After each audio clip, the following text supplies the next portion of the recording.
Hello friends. आज हम लोग बात करते हैं चैप्टर नंबर 33 ऑफ CrPC which is about provisions as to bail and the bail bonds.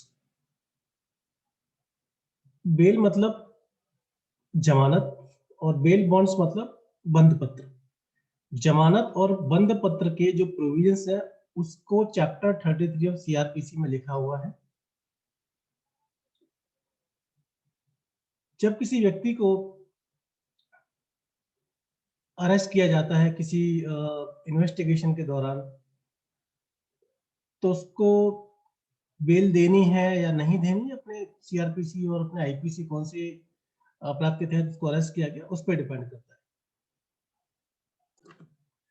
तो जो गिरफ्तारी होती है, जो अरेस्ट होता है, बेसिकली जुडिशियल प्रोसीडिंग्स का फर्स्ट स्टेप होता है।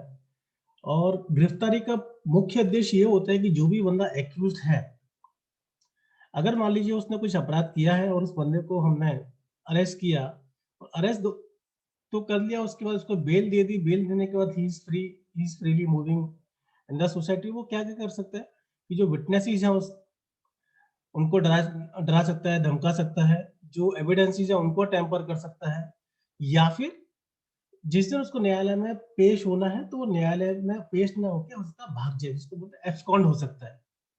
तो इन सब चीजों से रोकने के लिए व्यक्ति को या तो अरेस्ट किया जाए या फिर उसको बेल दी जाए ऑन सर्टेन कंडीशंस। जैसा कि बोला, गिरफ्तारी न्यायिक कार्रवाई का प्रथम चरण है। और गिरफ्तारी का जो मुख्य उद्देश्य होता है, अभियुक्त को न्यायालय के समक्ष प्रस्तुत करना होता है। जब उसका ट्रायल होता है तो उसकी प्रेजेंस को इंश्योर करना होता है, एवं जो विटनेसेस हैं और जो एविडेंसेस हैं उनको टेम्पर ना कर सके। जनरली क्या होता है, जो एक्यूज होता है उसको मामले के जब ट्रायल हो रहा होता है तो पुलिस या न्यायालय की कस्टडी में रखा जाता है। लेकिन पता लगा कि जिस व्यक्ति ने अपराध किया है, जो अभियुक्त है, उसका अपराध बहुत ही निम्न स्तर का अपराध है, बहुत बड़ा, बहुत संगीन अपराध नहीं है। तो क्या ये न्यायिक होगा कि उसको विचारण के दौरान, उसके ट्रायल के दौरान उसको अरेस्ट करके रखा जाए, उसको जेल में रखा जाए, पुलिस की कस्टडी में रखा जाए या फिर न्यायालय की कस्टडी में रखा जाए? और बाद में जब उसका ट्रायल खत्म हुआ तो पता चला उसने तो अपराध किया ही नहीं था। तो ऐसी स्थिति में क्या कर सकते हैं? भाई, जब उसने अपराध किया नहीं और आपने उसको इतना टाइम तक उसकी जो फ्रीडम थी उसको अरेस्ट करके रखा, उसकी फ्रीडम से उसको वंचित किया, तो ये तो फिर बहुत बड़ा अन्याय हो जाएगा। तो इन्हीं चीजों को ध्यान में रखते हुए चैप्टर नंबर 33 ऑफ सीआरपीसी है, जिसमें जुडिशियल प्रोसीडिंग्स के दौरान किस व्यक्ति को बेल देनी है, किस व्यक्ति को बेल नहीं देनी, किस व्यक्ति को बेल कैसे दी जानी है, उसके लिए जमानती कौन होगा, उसके लिए बेल बॉन्ड्स क्या क्या होंगे, उसके बारे में लिखा गया है। जैसा कि हम सभी लोग जानते हैं, जो ऑफेंसेस हैं वो दो कैटेगरी में होते हैं। एक होता है बेलेबल ऑफेंस और दूसरा होता है नॉन बेलेबल ऑफेंस। जो बेलेबल ऑफेंस मतलब जो जमानती अपराध होते हैं, इसमें बेल दी जाती है सेक्शन नंबर 433, जिसमें क्या लिखा हुआ है, जब कोई व्यक्ति बेलेबल ऑफेंस के अंतर्गत आने वाला निम्न एवं सामान्य प्रकृति का कोई अपराध करता है, मतलब कुछ ऐसा ऑफेंस किया है which is not of serious nature, वो छोटा अपराध है, तो उसे कोर्ट के सामने कोर्ट के सामने लेके आया जाता है और कोर्ट उसे जो है बेल पे उसको रिहा कर देती है, छोड़ देती है। तो इसका मतलब ये हुआ, जो बेलेबल ऑफेंस है, अगर उस किसी व्यक्ति ने कोई बेलेबल ऑफेंस किया है तो जो एक्यूज्ड है जब भी न्यायालय के समक्ष लाया जाएगा, सीआरपीसी की सेक्शन 436 के अंतर्गत जमानत पर छोड़े जाने की मांग कर सकता है। अगर मांग ही नहीं करेगा तो फिर ठीक है, जेल में रहो। तो ये अपना बेल बेल का जो प्रोविजन है वो सेक्शन नंबर 436 बेलेबल ऑफेंस के लिए दिया गया है। अगर मान लीजिए कोई व्यक्ति है जिसके ऊपर आरोप है कि उसने कोई अपराध किया है और वो अपराध जो है बेलेबल ऑफेंस है, लेकिन वो व्यक्ति इतना निर्धन है कि भाई वो अपनी जमानत नहीं करवा सकता, तो क्या ऐसी परिस्थिति में उस व्यक्ति को जो उसका अधिकार है बेलेबल ऑफेंस में बेल प्राप्त करने का, उसको वो अधिकार क्या वो भी उसको एक्सरसाइज कर सकता है कि नहीं कर सकता। तो आईपीसी अमेंडमेंट एक्ट 2005 में ये क्लियरली लिखा गया है कि अगर कोई व्यक्ति अपनी जमानत नहीं दे सकता है और उसके ऊपर जमानतीय अपराध का आरोप है, तो भी उसको जमानत देनी पड़ेगी। But there are certain laws, there are certain rules कि ही हैज टू प्रूव कि he is a indigent person, वो निर्धन व्यक्ति है।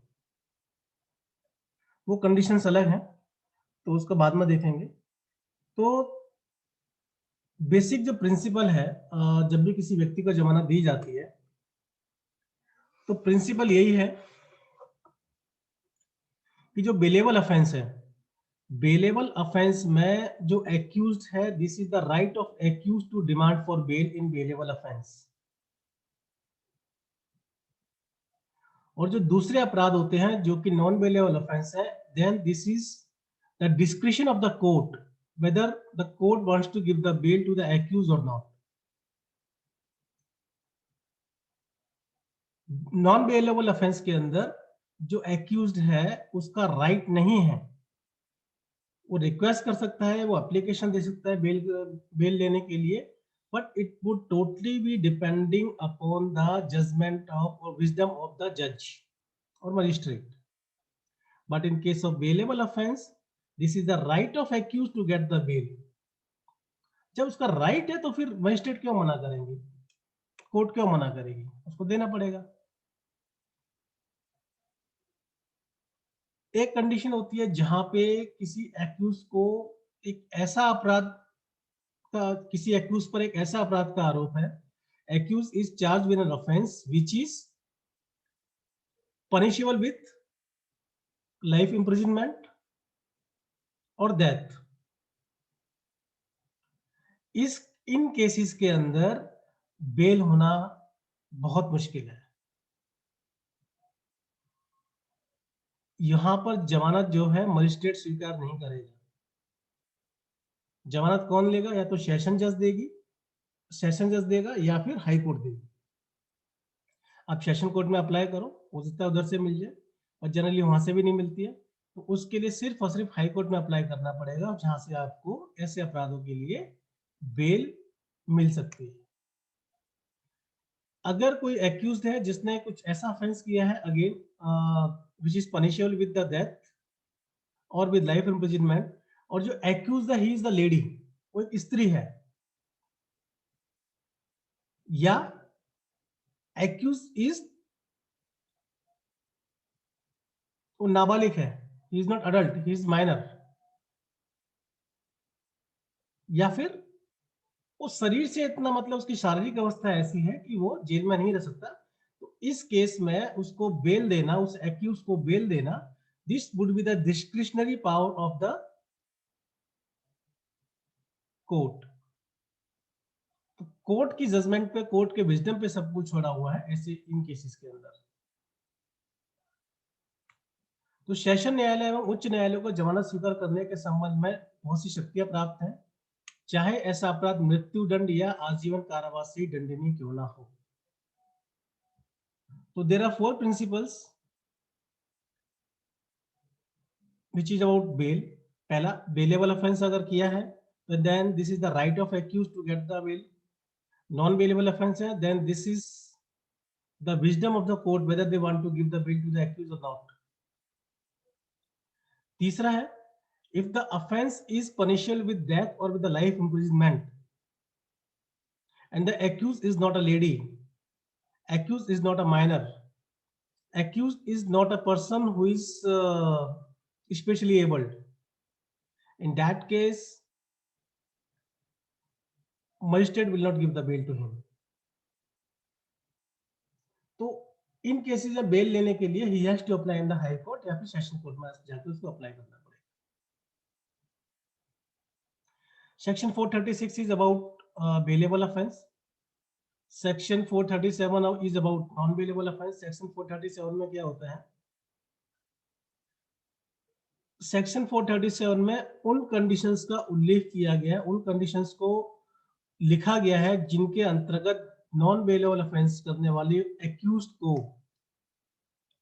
न्यायालय अथवा जो भी इन्वेस्टिगेशन ऑफिसर है जमानत पर छोड़ा जा सकता है।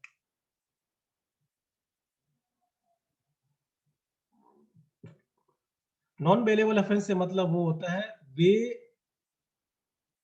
जो बेलेबल नहीं है। अगर हम डेफिनेशन देखें what is a non bailable offence, non bailable offence are those offences which are not bailable. Section 2A में इसकी डेफिनेशन दी गई है।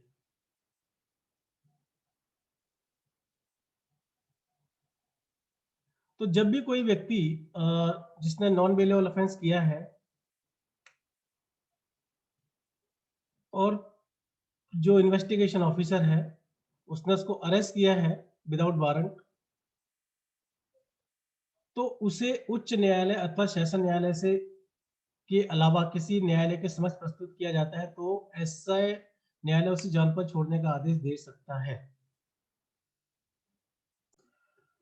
इसमें एक सेक्शन और है, section 438 which is about anticipatory bail.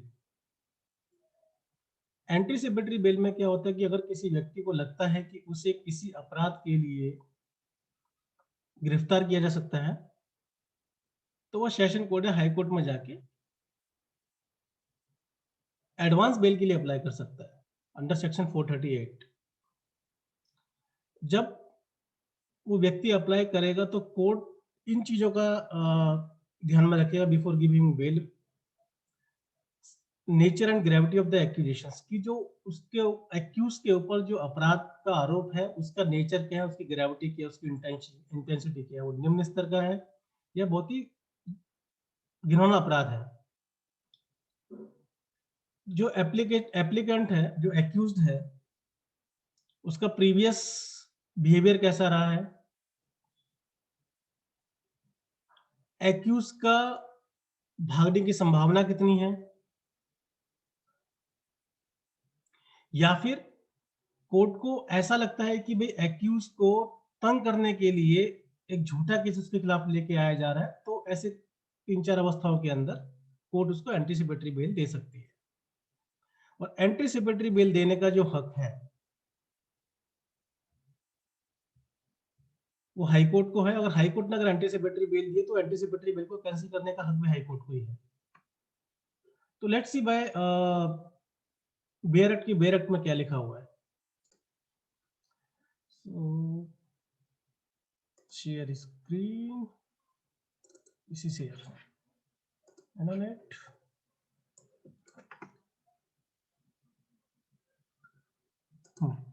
Section number 436. In what cases bail is to be taken? When any person other than a person accused of a non-bailable offense, कोई व्यक्ति जिसके ऊपर एक ऐसा ऑफेंस का एक्यूजेशन है which is of non-bailable nature, उसको जब अरेस्ट किया जाता है या उसको डिटेन किया जाता है विदाउट वारंट, क्योंकि अरेस्ट जब भी होगा विद वारंट होगा। समटाइम्स पुलिस में detain any person without warrant by an officer in charge of a police station or appears, वो व्यक्ति he appears before the court or is brought before a court and is prepared at any time while in the custody of such officer or at any stage of the proceedings before such court to give bail, such person shall be released on bail। इसका crux यही है, कोई व्यक्ति he is charged with non bailable offense, तो उस व्यक्ति को bell मिलना उसका अधिकार है। Bail is his right.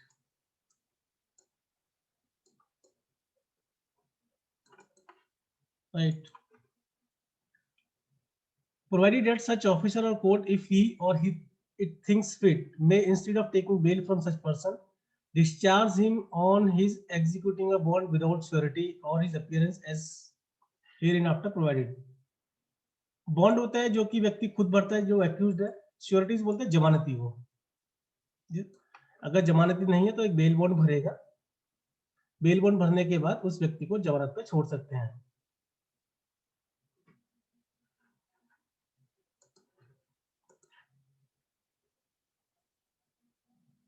Section number 437 है,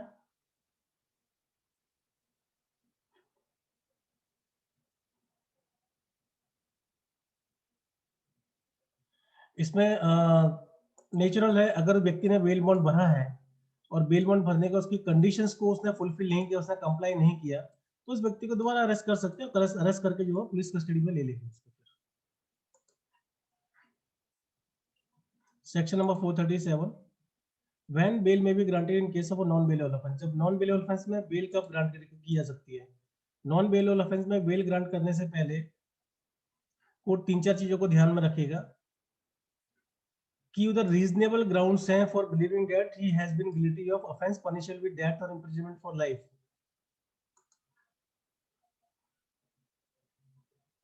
अगर किसी व्यक्ति को नॉन बेलेबल ऑफेंस के लिए उसको अरेस्ट किया गया है, तो he can apply for bail in session court और हाई कोर्ट। लेकिन इन केसेस में उसको बेल नहीं मिलेगी अगर वो व्यक्ति जो है he has been guilty of offense punishable with death or imprisonment for life, cognizable nature का उसका ऑफेंस था, and he has been previously convicted, उसको प्रीवियसली भी कन्विक्ट किया जा चुका है किसी ऑफेंस के लिए with death, imprisonment for life और इम्प्रिजनमेंट फॉर 7 years, उसको 7 साल की सजा हो चुकी है। तो अगर ऐसा है तो उसको जो है बेल नहीं मिलेगी। इसके अलावा अगर कुछ एक चीज और है, कोर्ट में direct that person refer to in clause 1 and 2 be release on bail if such person is under the age of 16। अगर 16 साल के से कम व्यक्ति का है, वो सिख है, इन्फर्म है, वुमेन है, औरत है, तो ऐसी केस में उसको जो है बेल मिल जाएगी।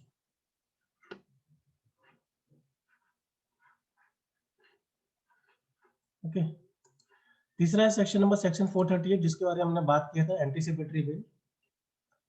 एंटीसिपेटरी बेल के लिए बेसिकली 3-4 कंडीशंस हैं जो कि कोर्ट देखती है बेल देने से पहले।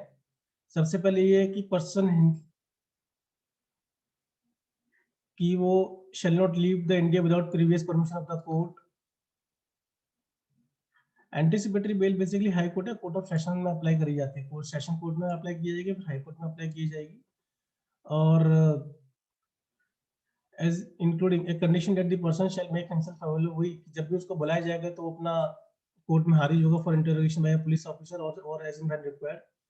A condition that the person shall not directly or indirectly make any inducement, threat or promise to any person acquainted with the facts, कि वो फैक्ट्स को जो है टेम्पर नहीं करेगा, किसी व्यक्ति जो भी विटनेस उनको डराएगा धमकाएगा नहीं, और इंडिया को छोड़ के नहीं जाएगा without the permission of court.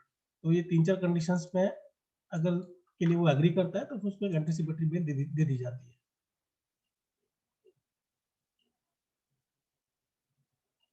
Special power of high courts और court of session regarding bail. कुछ हाई कोर्ट को और कोर्ट ऑफ सेशन को बेल के रिगार्डिंग कुछ स्पेशल पावर्स दी गई हैं। Special powers of high court और court of session regarding bail, a high court और कोर्ट ऑफ सेशन में direct that any person accused of any offense and is in custody and in custody be released on bail, उसको bell मिल सकती है if the offense is of the nature specified in subsection 3 of section 437, may impose any condition which is considers necessary for the purpose mentioned in the subsection, that any condition imposed by a magistrate when releasing a person on bail be set aside or modified।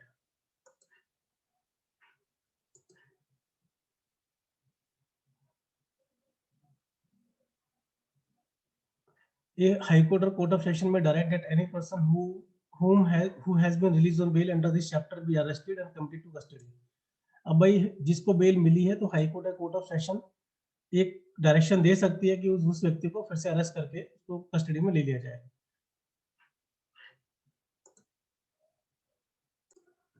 So this was all about section number 436, 437, 438. 436 is for bailable offense. Section 437 is for non-bailable offense, and for section 438 is for anticipatory bail। ये bell के प्रावधान हो गए कि कब bell मिल सकती है, कब बेल नहीं मिल सकती है, और एंटीसिपेटरी बेल किन किन कंडीशंस में मिल सकती है। बेल मिलने के लिए आपको कुछ बॉन्ड साइन करने होते हैं, आपको जमानती का अरेंजमेंट करना पड़ेगा, वो आगे के सेक्शंस में, वो मैं अगले वीडियो बना के आपके पास डाल दूंगा। Thank you very much for watching this video. If you like it, please subscribe my channel, press the bell icon so that new videos they can be when they are uploaded, and then you are you were just given a notice that new video has been uploaded. Thank you. Please subscribe my channel. This is my request to you.